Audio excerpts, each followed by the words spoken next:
pretty windy out here, huh? Oh, yes, it is. blow away your stuff. Yeah, definitely. You have to hang on to it. So the two greatest commandments is to love God and love your neighbor, right?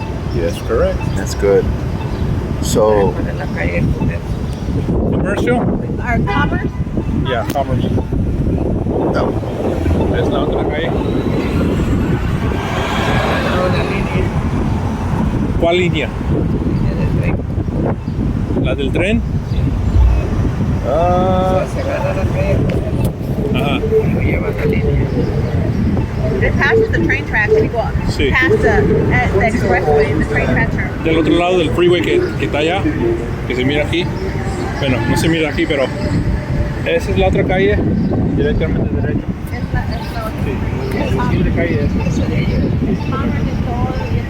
Si va directamente hasta allá. And then the train tracks is across la calle. ¿Se ve bien? Yeah, so you've been doing this for a while? Yeah, we do this periodically. Okay. Yeah, there's a lot of parts around the areas here. Yeah.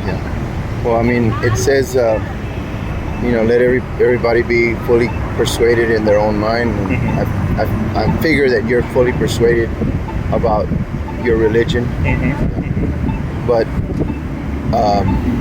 I guess because it is caring for your neighbor, I just want to plead with you about some of the doctrine with the JW is not actually based according to the Bible.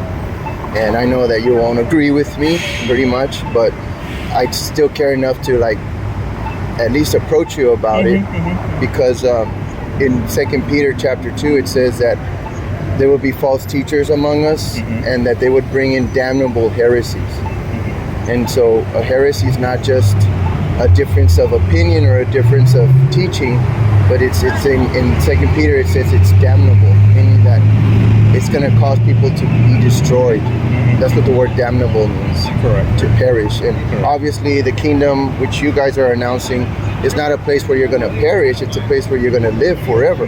Correct. So there's a big difference between thinking that you're on the right track and you're not, And so there's differences, I'm sure, but the main thing is about the hell thing. You guys believe that people cease to exist, and that's actually not biblical, because Jesus, he warned about hell. And I know that you can interpret it in different ways, but when Jesus says that the fire is not quenched and the worm dieth not, those are pretty strong words to illustrate something that just doesn't exist. You know what I mean? Or that you're just asleep and you don't know what's going on. No, if God talks about there being weeping and wailing and gnashing of teeth, that's not going to involve someone just not knowing what's happening. And Jesus talked a lot more about hell than he did about heaven. So the fact that JW doctrine doesn't teach on hell, eternal damnation, and they usually say because a loving God won't do that to someone, but a loving God will warn people not to go there and will actually die to make a way for them to choose to go to heaven, But at the end of the day, if they reject this truth and this love, there is no other place for them to go to. So, I mean, I don't know if you've ever heard this before from someone like myself. No, I used to be a Catholic.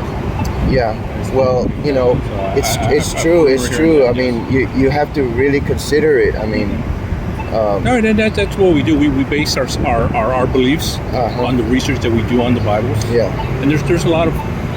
But I just gave you two examples that you can't interpret it in any other way. When you examine the whole Bible, would you create a hell? For a devil? No, but would you create a hell in the sense of torture your? But I'm not God, first of all. Second of all. But we are created in His image. But you're asking me a question, and I'm giving you an honest answer. That's true. We're not God. You might not create a hell, but if I was understanding the way I understand it now, I would create a hell for a devil. Because does the devil get a second chance? they call it with regarding he's going to be destroyed. Okay. The Bible does talk about him being destroyed. So I mean, God is still love, though, even though He's not going to give the devil a second chance. But when people think of hell, they also think about wicked people going to hell. Right. So would you create a hell if somebody is wicked in your family? Would you create a hell for them? I mean, I'm telling you what the Bible says. Second Peter says they're damnable heresies. So it's not just a difference of opinion or difference of teaching or difference of interpretation. If you're in the wrong side of the actual truth, it can cause you to go to this destruction place. And that's why God sent someone like myself to warn you guys that you can still come out of this. You can still come out of the Jehovah Witness doctrine. It's not impossible. It's just you're choosing to stay with it. Yeah, it's convenient. It's a choice for you too. Yeah, but God's going to remind you of this. If it indeed I am right and you end up in hell, He's going to tell you, I tried to tell you to come out of it. Because just like you came out of Catholicism, you can come out of Jehovah Witness. It's not the end. You got to go by the truth. You need to go by the truth. I care enough about you guys to tell you. Thank you very much.